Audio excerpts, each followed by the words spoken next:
Hoje nós iremos estar estudando a lição de número 7 desse trimestre, que vai falar sobre o livro de Hebreus. E o título dessa semana falou sobre Jesus, a âncora da alma. E nós temos aqui como nossa convidada especial de hoje a Débora Loane. Débora, ela é membro aqui desta igreja. Débora, seja muito bem-vinda. Obrigada, irmão Fábio. Feliz sábado aos irmãos que estão aí nos acompanhando. A lição essa semana, na verdade, toda essa lição de Hebreus está sendo, para mim, especificamente, uma lição muito abençoada. Essa especificamente do capítulo 6, né, assim, que vai tratar muito do que está lá no capítulo 6, ela impactou muito a minha vida, porque a gente sabe que lida da forma equivocada, né, ela pode inclusive afastar pessoas, né, mas não é o propósito do escritor da carta, né? Então a gente vai perceber que o que parece ser uma severa repreensão é, na verdade, uma nota de esperança, né, para aqueles que pretendem seguir a Cristo. Amém, né? Então fiquem aí ligados, atenados para então a recapitulação da lição. E se você ainda não adquiriu a lição da Escola Sabatina, não se preocupe, nós vamos te dar aqui algumas dicas e relembrar para aqueles também que já ouviram, para que você não venha ficar sem a lição. É muito importante você ter aí em suas mãos esse alimento espiritual, tá bom? Você pode estar aí então acessando hoje à noite, a partir de hoje à noite, durante a semana também, o site da CPB, é o www.cpb.com.br, e ali você está fazendo então a assinatura anual da lição da Escola Sabatina, que é o que nós mais indicamos do que simplesmente comprar ela avulso, tá bom? É uma forma mais cômoda, mais econômica também, e você não vai ficar sem a lição, tá bom? Um outro meio de adquirir também a lição da Escola Sabatina é ligando para o 0800 da CPB durante a semana em horários comerciais. Você vai ligar para o 0800 979 0606. Anote aí, por favor. 0800 979 0606. E para você que mora aqui em Natal, você pode estar indo ali então, próximo ali à árvore de Natal e o 7º cartório, fica ali entre ali a praça da árvore de Natal e o 7º cartório, fica ali então o Centro Empresarial Sun City. E ali dentro você vai encontrar ali uma galeria chamada Novo Tempo Story.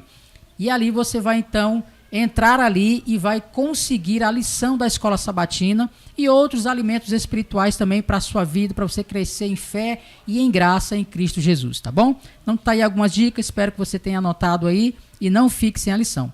Débora, gostaria de te pedir mais uma vez aqui para que nós possamos fazer uma oração inicial antes de nós estudarmos a palavra de Deus e pedir a orientação do Espírito Santo.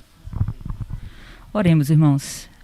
Senhor Deus, nosso Pai amado, obrigada, Senhor, porque ao longo da história nós percebemos que o Senhor tem sido misericordioso com o teu povo. Obrigado, ó Pai, por todas as mensagens de advertência, mas também de esperança que o Senhor tem nos dado ao longo da nossa vida. Nós te pedimos, ó Pai, que nos dê a capacidade de seguirmos a orientação do teu Santo Espírito e para que possamos, ó Pai, fazer com que o sacrifício de Cristo ele seja de fato eficaz na nossa vida, que o Senhor nos abençoe, nos conduza, e nesse momento de recapitulação que o Senhor nos conduza através do teu Santo Espírito. É o que nós pedimos em nome de Jesus. Amém. Amém, né? Louvado seja Deus. Queridos, esse é o nosso canal, o canal Esperança. Ele é muito importante para que você que ainda não se inscreveu, se inscreva. Você possa compartilhar também o nosso link para outras pessoas, possa também ativar o sino das notificações para que todo o conteúdo do nosso canal, sejam eles estudos bíblicos, sejam eles cultos, né, momentos de louvor, musicais, todos esses conteúdos importantes para a nossa vida espiritual, você possa receber quando você ativar o sininho das notificações. E também você não pode esquecer de também deixar aí o seu like, o seu joinha, para que a plataforma do YouTube possa indicar também esse conteúdo a outras pessoas que tanto precisam ouvir sobre Jesus, não é verdade, Débora? Com certeza. A gente está num momento muito delicado da história, né, irmão Fábio? Então a gente precisa realmente fazer com que a mensagem chegue o mais longe possível. Amém. Então se inscreve aí e compartilhe o nosso link, tá bom? Bom, Débora, 7ª lição, como nós falamos, o título Jesus, âncora da alma. E o verso áureo, né, está lá em Hebreus, capítulo 6, versos 19 e 20. Se você estiver aí com a lição, acompanhe conosco. Se você tiver a sua Bíblia aí também, acompanhe conosco. Hebreus, capítulo 6, versos 19 e 20, diz o seguinte: temos esta esperança por âncora da alma, segura e firme, e que entra no santuário que fica atrás do véu, onde Jesus, como precursor, entrou por nós, tendo se tornado sumo sacerdote para sempre, segundo a ordem de Melquisedeque. Débora, sabemos que nós vivemos em um mundo cheio de dificuldades, cheio de problemas, e essa vida que nós temos aqui nos deixa desanimados, nos deixa tristes, e há um perigo em potencial em relação a isso. Ou seja, esse desânimo, ele acaba nos afastando aí, afastando a nossa fé em Cristo Jesus, não é mesmo? É verdade, essa é uma situação que o povo, lendo toda a carta de Hebreus, a gente percebe que era uma situação muito peculiar ao povo de Hebreus, né? A gente percebe que eles não tiveram nenhum contato direto com Cristo, né? Mas eles receberam uma mensagem muito poderosa, e o que está sendo detectado naquele momento para os hebreus é algo que, se a gente for atravessar essa barreira espaço-tempo, né, e chegar até os dias de hoje, é algo que nós estamos em perigo constante, né?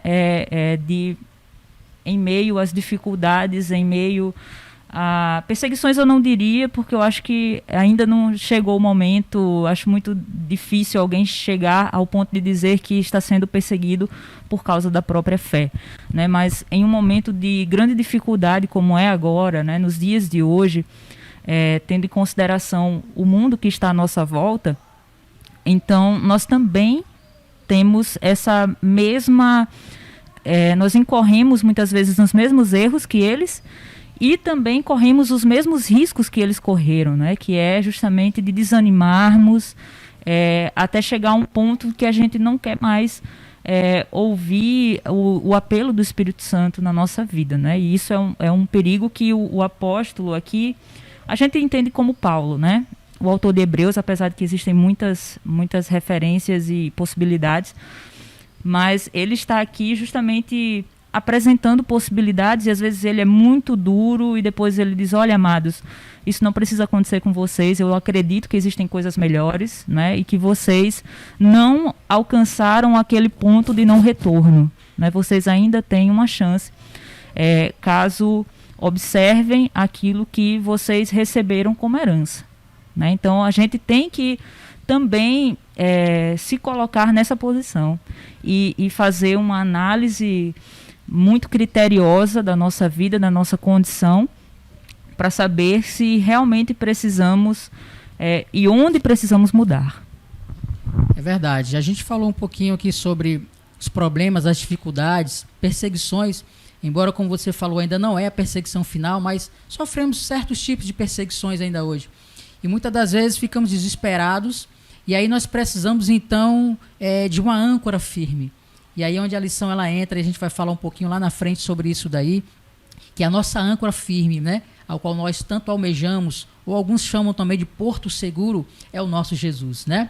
Agora, Débora, nós vimos também aqui que lá em Hebreus, como você bem falou, estudamos bastante aqui sobre o capítulo 6, e aqui nos versos 4 e 5, né, o autor Paulo, ele nos diz que os crentes, eles receberam de Deus algumas coisas, como, por exemplo, a iluminação, o dom do Espírito, a boa palavra de Deus, né, os poderes do mundo vindouro. E eu queria que você explicasse para nós um pouquinho por que o escritor de Hebreus, Paulo, ele falou dessas coisas, e qual é o ensinamento deixado para nós também com relação a essas coisas hoje. Olha, a carta de Hebreus, ela é muito interessante na sua construção, né? Eu estava vendo recentemente o Lições da Bíblia esse trimestre, não que sejam ruins os outros, mas esse trimestre está sendo assim algo maravilhoso, e eu aconselho que os irmãos deem uma olhadinha lá, quem ainda não acompanha o canal da Novo Tempo, né? Tá aberto, né, irmão Fábio? Hoje ele é aberto, né? Eu acompanho pela internet, mas a rodada desse trimestre está sendo uma bênção. E o pastor, acho que é Adriane, o nome dele, ele é doutor pela Andrews, e ele fez justamente a tese dele no livro de Hebreus, e ele traz informações riquíssimas, assim. Então ele mostra que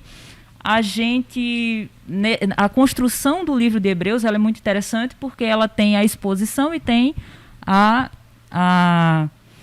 tem a parte da exortação, do apelo, né? E essa parte da exposição, ela é muito linear. Quando ele para um momento de exposição para ir para uma parte de apelo, na parte seguinte ele volta do mesmo ponto onde ele parou para fazer a exposição. Mas a parte do apelo, ela é diferente, porque ele vai batendo cada vez mais forte, né? E ele vai apresentando aqui, é muito interessante esses versos 6, o capítulo 6, que começa, na verdade, toda essa exposição em 5:11. Quando ele vai começar a falar sobre isso, nós temos várias interpretações, né? Os irmãos calvinistas, eles entendem esses versos de uma forma diferente, mas aqui, nesse ponto, o que o autor do livro de Hebreus está querendo dizer é que essas pessoas que foram iluminadas, a lição coloca como metáforas, né? Metáforas positivas. Os versos 4 e 5, eles são metáforas positivas.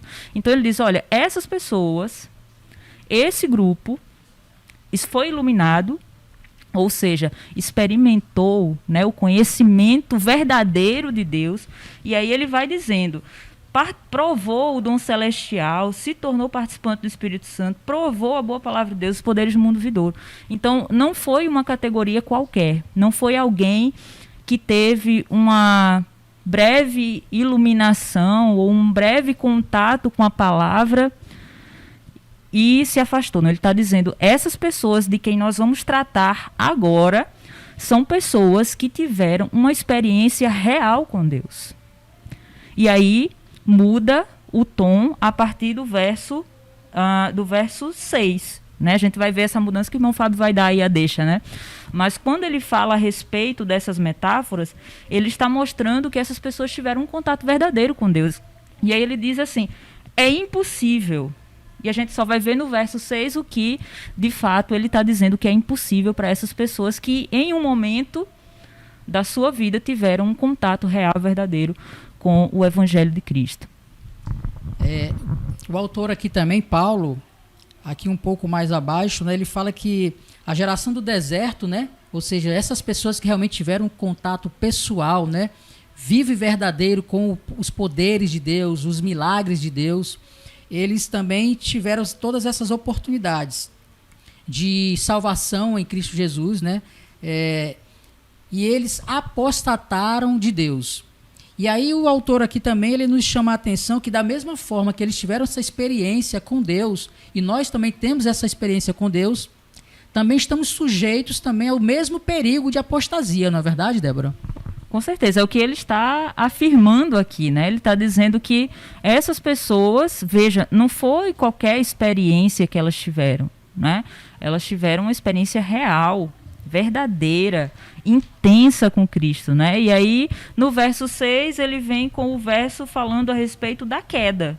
E caíram, né? Ele diz, e caíram. Veio a questão da apostasia, né? E claro que a gente precisa se policiar. Se alguém com esse tipo de experiência espiritual chegou ao ponto de apostatar, até o ponto de já não mais ser sensível à voz de Cristo por meio do Espírito Santo, então, quanto mais a gente, porque ele vai formando o argumento dele, mostrando que essas pessoas, apesar de que não tiveram contato direto com Cristo, elas tiveram grandes experiências com o Espírito Santo, elas receberam o dom do Espírito Santo, ou seja, os dons espirituais que Deus concede à sua igreja quando ela está tendo um momento verdadeiro, né? Então, se essas pessoas caíram, imagina nós, nos dias de hoje, né, que não tivemos uma experiência tão próxima ao ministério de Cristo, né, naquele momento histórico mesmo que eu estou falando, né? Então, o perigo é real. Ele nos ronda a todo instante.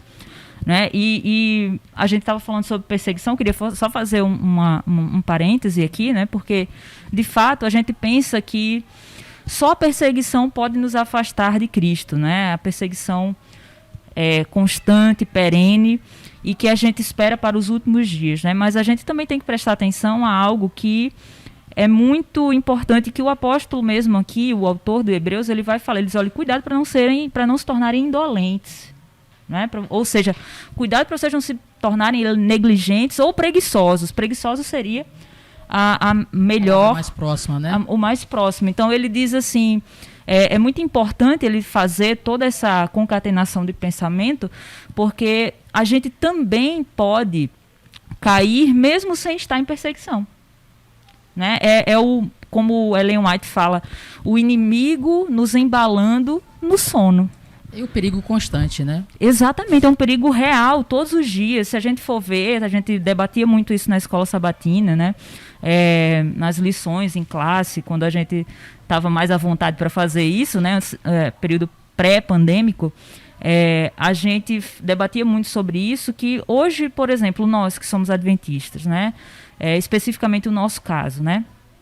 A gente tem muitas regalias, se a gente for pensar em tudo que a gente pensa para o futuro, da forma como a gente lê a escatologia bíblica, né? Então, a gente vai trabalhar, tem como entrar na justiça, ou tem como dar uma declaração da igreja pedindo para ser liberado do sábado, e a gente consegue. Chega a ser muito cômodo, né? Chega a ser muito cômodo, exatamente. Então, é isso que ele está dizendo. Cuidado também para você não se acomodar. Vocês passaram por muitas perseguições, mas também cuidado com o perigo da indolência, né?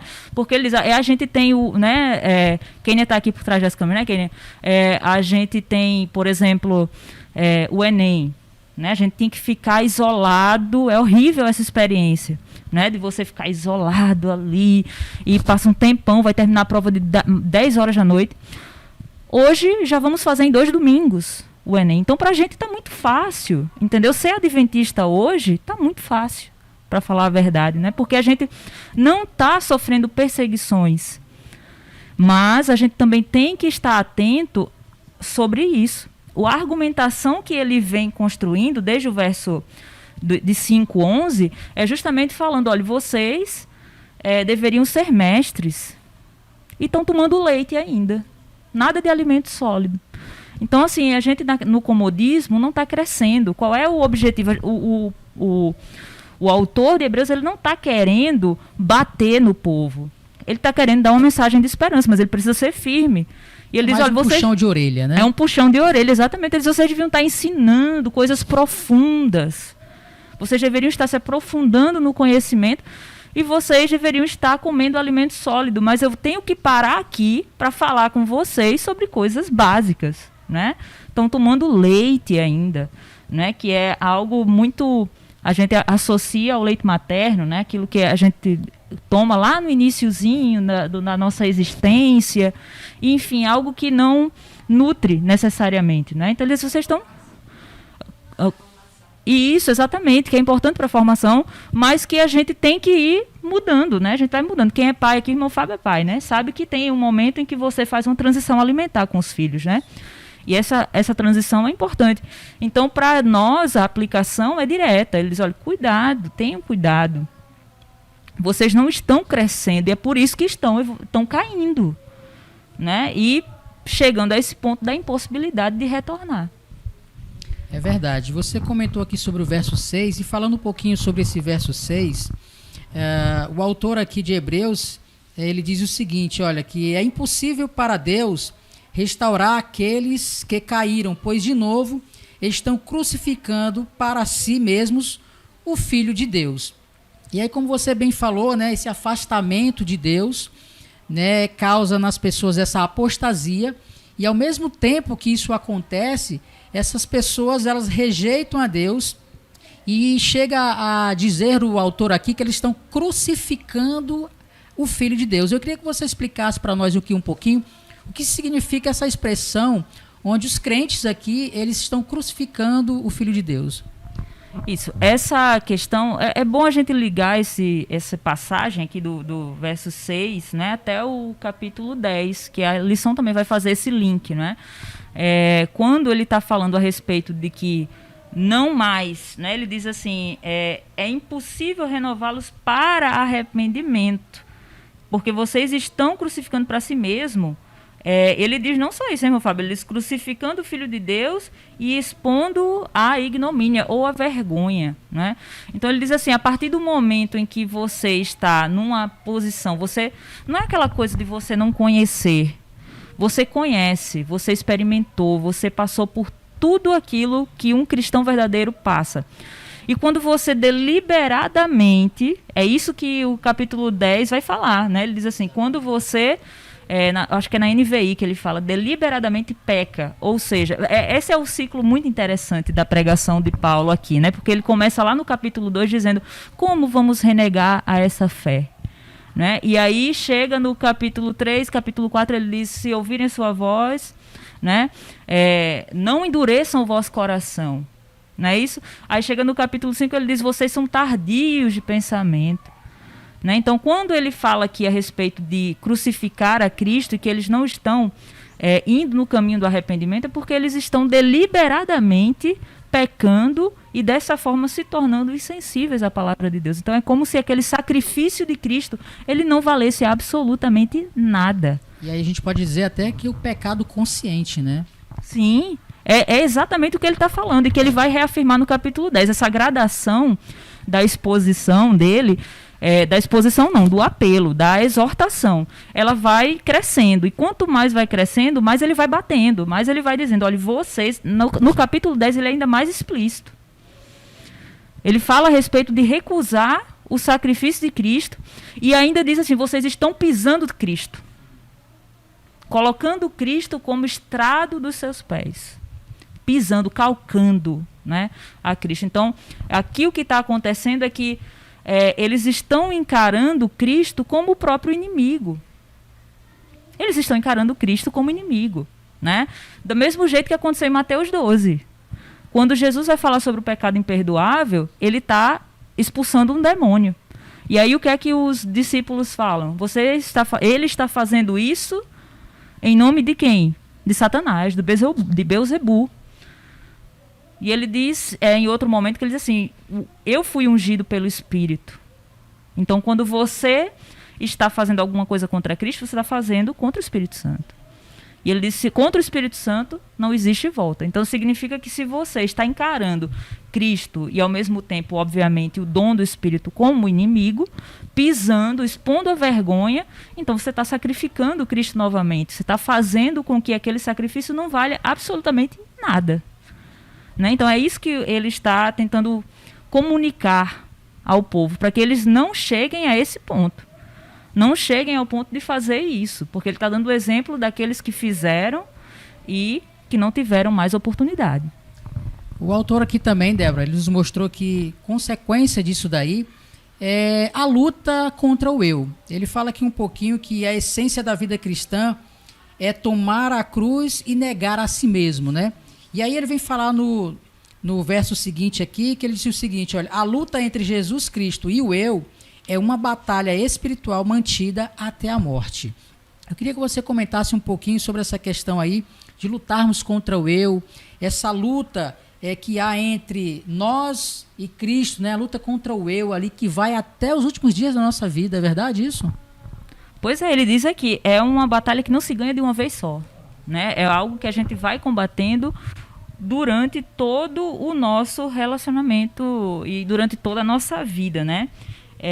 Ele fala que, inclusive, isso que a gente tinha acabado de afirmar, né? Esse pecado se refere à pessoa que após ter experimentado a salvação genuína e o que ela envolve, né? Ele rejeita essa salvação, né? Então, quando... a gente tem esse verso aqui falando sobre esvaziar-se a si mesmo, é que a gente consegue entender como o ser humano ele está tentando ocupar um lugar que não é seu. Né? Se a gente for lá para o capítulo 10, novamente, ele vai falar isso. Né? No capítulo 10, justamente nessa metáfora, né, que ele diz assim, vocês estão... deixa eu ver onde é que ele fala aqui. Ele diz assim... Porque se vivermos deliberadamente em pecado, depois de termos recebido o pleno conhecimento da verdade, já não resta sacrifício pelos pecados, né? E aí ele fala, eu não estou achando que essa Bíblia eu só trago para a igreja, eu não uso ela como estudo. Mas, enfim, de toda forma, ele diz assim, quando ele faz essa metáfora de você colocar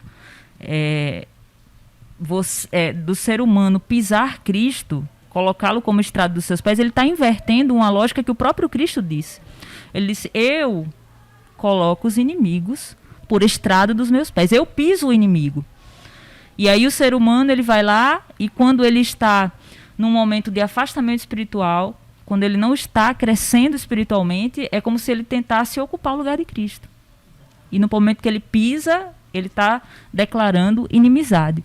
Né? Então a gente tem essa luta diária. E não pense que é algo assim, a gente pensa que é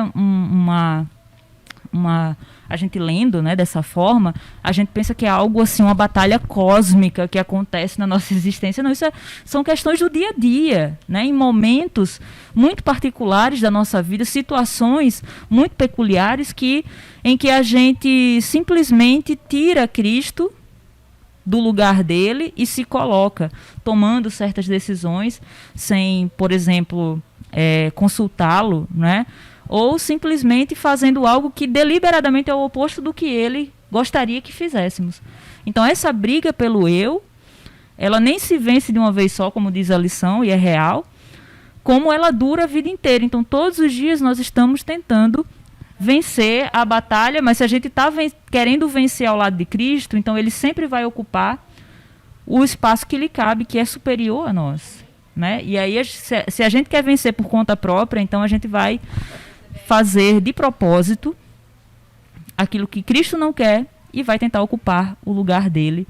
E isso, obviamente, resulta em quê? Em juízo. O capítulo 10 fala isso mesmo.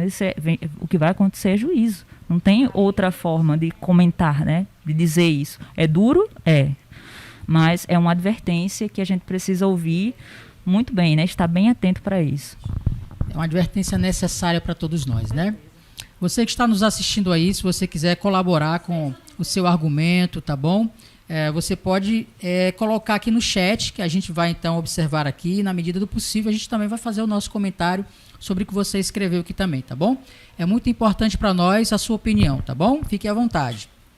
Débora, diante disso que você comentou, a lição nos lembra aqui que enquanto uma pessoa não se afastar totalmente de Cristo, há esperança de salvação. E aí a gente vai aqui para o capítulo 10 de Hebreus e a gente vê lá que o autor ele mostra aqui o pecado o qual não há perdão, ou seja, o pecado imperdoável. Ele fala aqui, por exemplo, né, do pisar o Filho de Deus, como nós já comentamos aqui, fala sobre profanar o sangue da aliança e a insultação aqui também do Espírito Santo. Eu queria que você comentasse um pouquinho mais sobre essa questão do pecado imperdoável. Isso, o pecado imperdoável é justamente aquilo que a gente estava comentando, né? Passa pelo pecado imperdoável justamente essa questão de você tratar o sacrifício de Cristo como algo de menor importância, vamos dizer assim, né? E na sua vida prática ele não faz absolutamente nenhum sentido. Então, quando a gente fala do pecado imperdoável, é justamente quando a gente peca, sabe que está pecando, continua no pecado, até o momento em que aquilo já não vai mais parecer equivocado. O apelo do Espírito Santo, ele já não faz nenhum efeito. E aí a gente vai avançando cada vez mais na apostasia, e avança até um ponto em que não é porque o Espírito não queira, mas porque a gente já se coloca muito além do alcance da graça. Entendi. O autor nos lembra aqui que, na verdade, esse pecado imperdoável, ele trata de três situações, ou seja, na verdade, 3 rejeições. A rejeição a Jesus, a rejeição ao seu sacrifício, né? E a rejeição também à ação do Espírito Santo, né? Então, quando nós cometemos esses 3 pecados, afastamos o bastante, né, para rejeitarmos a Jesus, ao seu sacrifício e ao Espírito Santo, então nós entramos aí num pecado imperdoável. E como você comentou agora há pouco, Débora, não que Deus não possa, né, ou ele não tenha poder para perdoar, mas é o homem que rejeita a salvação, né, ou seja, que está ali disponível a todos, né? Isso, ele não sente mais a necessidade do perdão, né? Ele se coloca numa posição em que ele já não sente mais a dureza do pecado, né? E ele não entende a gravidade e a devastação que o pecado causa, né? Para ele já é algo muito natural, né? De maneira que é exatamente como o irmão Fábio falou, você acaba rejeitando tudo. O governo de Jesus sobre nossa vida, que é justamente quando ele fala, você pisa o Filho de Deus. Imagina que é muito forte isso, né? É muito forte essa imagem, pisar o Filho de Deus. É você rejeitar o senhorio dele. E a gente vê o quão longe o ser humano ele pode ir, né? Exatamente. A gente pode chegar a um ponto realmente, como eu tinha comentado antes, ao ponto de não retorno. Né? E assim, não é uma coisa que acontece de uma hora para outra. A gente não pode pensar que é dessa forma. Né? A gente não se afasta de Deus. A gente pode encontrar, na hora que a gente toma a decisão de se afastar dos caminhos de Deus, a gente pode atribuir a uma causa. Mas isso foi construído ao longo do tempo. Né? Não foi algo construído igual aquela metáfora que o pessoal fala, né? Do sapo, quando você joga em temperatura quente, ele pula. Né? Mas quando ele está ali e você vai calmamente, gradativamente aumentando a temperatura, ele morre cozinhado lá no fogo, porque ele não percebeu que a coisa estava aumentando a temperatura e ele estava ali, né, numa situação, em princípio, confortável, e depois ele é torrado ali, né, ele é cozinhado naquele momento. Então isso pode acontecer com a gente, né? A gente pode, com poucas coisas, poucas atitudes, a gente pode começar, mas atitudes constantes podem nos afastar do caminho de Deus. E a gente precisa ter cuidado com isso, né? Porque muitas vezes, não sei se eu estou falando muito, irmão Fábio, me desculpe se eu estou, porque eu não sei, eu estou sem noção de tempo, mas é aquela coisa, às vezes a gente está na igreja e a gente só pensa naquilo que é negativo. Né? O irmão olhou torto. Para mim acontece isso, irmãos. Eu fico impressionada com a frequência com que essas coisas acontecem, né? Então, coisas mínimas vão nos afastando da fé, não porque o irmão não foi simpático comigo, porque eu não tenho uma roupa adequada para ir à igreja, então eu não vou. E aos poucos a gente vai encontrando pequenas razões para ir abandonando, ao ponto que chega um momento que você já não vê mais sentido em estar ali, porque todo o processo e a nossa doxologia, né, semanal, a comunidade, ela não faz mais sentido. Então, é algo que acontece devagarzinho. Né? Por isso que a gente precisa estar se policiando a todo momento. Porque chega um momento que você cai fora. Né? E às vezes você diz, não, foi porque lá eu não sou bem tratado. Né? Às vezes é porque tem uma necessidade, muitas vezes, de que as pessoas estejam ali a todo momento, né, adulando ou alguma coisa assim. Então a gente precisa ter cuidado. A gente precisa, o nosso cristianismo ele precisa ser maior do que isso, né, maior do que essas pequenas coisas que acontecem, nos frustram, mas que não deveriam nos afastar. Exatamente. E existem coisas, né, que a gente pode fazer no nosso dia a dia para que possamos fortalecer a nossa fé. E aqui na lição de quarta-feira, dando continuidade aqui o capítulo 6 do livro de Hebreus, né, dos versos 9 a 12, Paulo aqui vem falando sobre as boas atitudes que os crentes tiveram. E ele fala aqui que essas boas atitudes, né, mostraram amor a Deus por meio do serviço aos santos. E ele diz algo aqui que não foi coisas isoladas, né, uma coisa aqui ou acolá que a gente faz de bom para as pessoas. Ele fala aqui que não foram coisas excepcionais, mas foram ações sustentadas, constantes, que demonstram o amor a Deus e o amor ao próximo, né? Exatamente. É muito interessante a forma como ele vai falando, né? Que até ele fala assim, ele vem dizendo, ele vai muito duro, né? E ele diz assim, caíram e sim, é impossível outra vez renová-los para o arrependimento, e vai dizendo, né? Tudo que eles fez, mas ele diz assim, no verso 9, quanto a vós outros, todavia, ó amados. Né? Aí ele vai e dá uma segurada no discurso. Ele bate e ele bate e assopra. Né? Na verdade, é mais ou menos isso. Ele bate e assopra, porque ele diz, olha, existem coisas melhores para vocês. Vocês não alcançaram isso. Vocês têm jeito. E ele enxerga aquilo que de bom existe naqueles hebreus. Né, naqueles judeus cristãos, né, que naquele momento estavam passando por um momento delicado. Né? Então ele diz, olha, vocês servem aos santos. Né? E isso não é algo que no grego é melhor, é muito mais fácil entender isso. Né? Às vezes a tradução ela não traz toda a riqueza do texto. Né? Mas de toda forma ela quer dizer justamente o que o irmão Fábio falou. Ele diz, olha, vocês têm algo de muito positivo em vocês. Vocês têm uma forma muito constante de apoiar e servir os santos. E a gente sabe que servir não é algo que... É algo com o qual a gente se debate muito, né, irmão Fábio? A nossa natureza, a gente, como ser humano, naturalmente a gente quer ser servido. Servir acaba sendo algo penoso para algumas pessoas, né? Por isso que a gente vê tanto hoje aí, tanta gente que critica pessoas que fazem ações sociais. A gente chega a esse ponto, né? O nosso mundo está tão invertido que quando se fala em ações sociais, em ajudar o próximo, tem gente que se diz cristão e é contra, né? Mas ele diz, vocês servem aos santos, vocês ajudam, vocês servem. Né? E isso é de extrema importância, porque a lição ela vem dizendo uma coisa que eu acho muito, muito, muito importante e pertinente, que é justamente dizer assim, a forma, deixa eu até ver, que eu não quero errar a citação, ele diz assim, a evidência mais importante de amor para com Deus não são atos religiosos, como a gente pode chegar a pensar, né, irmão Fábio? Não são atos que a gente considera tipicamente religiosos, né, ou espirituais, vamos dizer assim, por assim dizer, mas atos de amor para com outros, especialmente aqueles que estão em desvantagem. Né? Então a gente mostra o nosso cristianismo pelo fruto. Não é algo de interesse ou troca de favores, né? Não, e nem é algo intelectualizado. Né?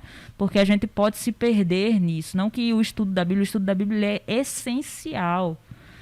Né? E é isso que ele está querendo dizer. Vocês precisam se aprofundar na palavra, mas ele diz assim, a forma como isso exteriormente se expressa, né, a evidência mais importante de amor a Deus exteriormente se expressa no apoio aos pequeninos de Cristo, né? Aqueles que estão precisando, que, como ele diz aqui, estão em desvantagem. É assim que se faz, né? Os frutos, eles vêm através da ação e não simplesmente de ficar em casa lendo a Bíblia apenas, né? Até, inclusive, tem um livro de George Knight, né? Ele, às vezes, é bem polêmico, mas ele fala a visão apocalíptica e a neutralização do adventismo, um livro que é bem interessante de se ler. E ele diz assim, existe sim o pecado do estudo da Bíblia. E é justamente quando esse pecado não é que seja pecado estudar a Bíblia. Não, ele diz que o pecado do estudo da Bíblia é quando a gente só quer viver no mundo das ideias, só quer estudar, só quer ficar ali no nosso lugar seguro e confortável, sem agir, sem pregar o evangelho, sem fazer aquilo que é necessário, sem testemunhar. E o testemunho, ele passa também pela questão de você ver a necessidade real, material do outro. Né? Então, esse é o caminho que Cristo seguiu, é a forma evangelística que Cristo, ele próprio colocou. Né? Ele atendia as necessidades dos outros e pregava ao mesmo tempo a palavra. Então, se a gente seguir a Cristo, não tem como errar. Eu queria que você fizesse, por gentileza, Débora, um link agora sobre o seguinte. Aqui nós chegamos no momento que nós iremos falar sobre Jesus, a âncora da alma, né? O autor bíblico aqui ele nos deixa muito bem claro aqui que Cristo é a garantia da nossa salvação. E ao mesmo tempo, você fizesse um link com dois personagens que a lição também trouxe para nós, que um tornou-se o discípulo amado e o outro, infelizmente, ele cometeu um pecado imperdoável. Eu queria que você fizesse esse link com relação que esse contraste desses dois personagens aí tem a ver com o que Jesus deve ser para nós como garantia da nossa salvação. Exatamente. Essa é muito interessante. 5 minutos, eu repeti que não era para eu repetir, né? O tempo, mas eu repeti. Mas, enfim, quando a gente tem essa imagem muito bonita, né? Teve, nesse mesmo episódio da lição da Bíblia, na TV Novo Tempo, eu realmente aconselho que os irmãos vejam. É um episódio muito interessante e o pastor fala... Eu esqueci o nome dele, gente, sou muito ruim de nome. Mas ele fala justamente algo muito interessante, que ele diz assim, a âncora, ela vai encontrar firmeza na terra para que a embarcação ela não se perca ou que ela vá para muito longe. E ele faz uma comparação que eu achei interessante. Quando a gente vê aqueles barquinhos na praia, né, quando estão ali ancorados, a gente vê que ele se movimenta. Né? Ele se movimenta. As ondas batem, o vento também está forte, Exato. Mas ele permanece ali, né? Exatamente. E ele vai para lá, vai para cá, se mexe, mas ele não se afasta, né? E aí a gente tem que pensar justamente dessa forma como Deus, Jesus Cristo, a nossa âncora, como aquele em torno do qual a gente se move. A igreja se move, ela se movimenta, nós fazemos parte de um movimento, mas a gente não se distancia dele, a gente está sempre ali na órbita de Cristo, né? E aí quando a gente vê essa comparação, né, que é feita entre Judas e João, a gente percebe, por exemplo, é muito interessante isso, porque João ele é chamado de filho do trovão, né? Filho do trovão. E Judas, ele é o único discípulo que Cristo chama de amigo. É o único. Deus não chama nenhum outro de amigo, ele chama Judas de amigo. Né? E aí a gente vê a diferença que existia na relação entre um e outro. Né? Cristo como a garantia, Cristo como aquele que vai cumprir, né? Aquele que é a sólida âncora na qual podemos nos apoiar. Então, João, ele tem essa noção, né? Tanto que ele se torna o discípulo amado. E Judas, ele tem o fim trágico que a gente percebe que ele tem. Ele andou o tempo inteiro. Judas, ele é um exemplo muito interessante até do que toda essa lição representa, não é? Judas, ele teve um momento... ele andou com Cristo, passou muito tempo com Cristo, ele provou de tudo aquilo que os outros discípulos provaram, ele teve as mesmas oportunidades, mas de alguma forma Cristo para ele não foi a âncora, né? Ele não se ancorou em Cristo, mas João sim, né? E a gente vê a diferença na história desses dois personagens.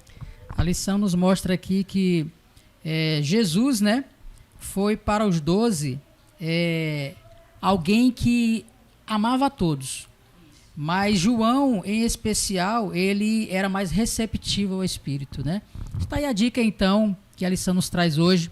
Seja mais receptível a Cristo, a Deus, às coisas espirituais, assim como João nos deu esse exemplo, que se tornou aí o discípulo amado, não como Judas, que rejeitou a Jesus, rejeitou os seus ensinos e não praticou a fé. Queridos, que Deus abençoe a todos, que nós tenhamos aí um ótimo sábado em nome de Jesus. Débora, muito obrigado por ter aceitado o convite, pelos seus comentários intelectuais. Gostamos muito do seu comentário. Deus seja louvado, viu? Eu agradeço. Eu sempre agradeço. Eu gosto muito de estudar, de compartilhar. Então, sempre agradeço por essas oportunidades de falar de Deus. Eu acho que realmente não existe outro tema sobre o qual nós deveríamos nos debruçar tanto quanto Deus, Cristo e Espírito Santo. Amém, né? São temas importantes. Deus abençoe você. Neste momento eu peço a você que esteja aí nos assistindo, que feche os seus olhos e vamos orar a Deus. Débora, você pode nos acompanhar nessa oração, por favor? Sim. Oremos. Senhor nosso Deus, Pai Todo-Poderoso, nós te agradecemos, Senhor, pelo presente que é Jesus Cristo em nossa vida. E pela obra, ó Pai, que o Teu Santo Espírito, Ele opera na vida dos Teus filhos. Nós te agradecemos por todas as oportunidades que o Senhor nos dá, para que nós possamos permanecer firmes em torno de Jesus Cristo, a nossa âncora. Ajuda-nos, Senhor, porque sabemos que Ele está fazendo algo muito importante que afeta o nosso destino. Ele está à tua direita, ó Pai. Ele está ministrando no teu santuário em prol daqueles por quem Ele morreu. Então ajuda-nos a entender esse sacrifício tão grande, ó Pai. E que nós nunca, em nossas atitudes diárias, cotidianas, que a gente não venha a pisar o sacrifício de Cristo, que possamos a cada dia reconhecer o governo dele na nossa vida e reconhecer que é através do teu Santo Espírito que ele atua para nos convencer do pecado, da justiça e do juízo. Abençoa-nos, liberta-nos do mal, em nome e por amor de Jesus. Amém. Amém. Deus seja louvado, um feliz sábado e até o nosso próximo estudo.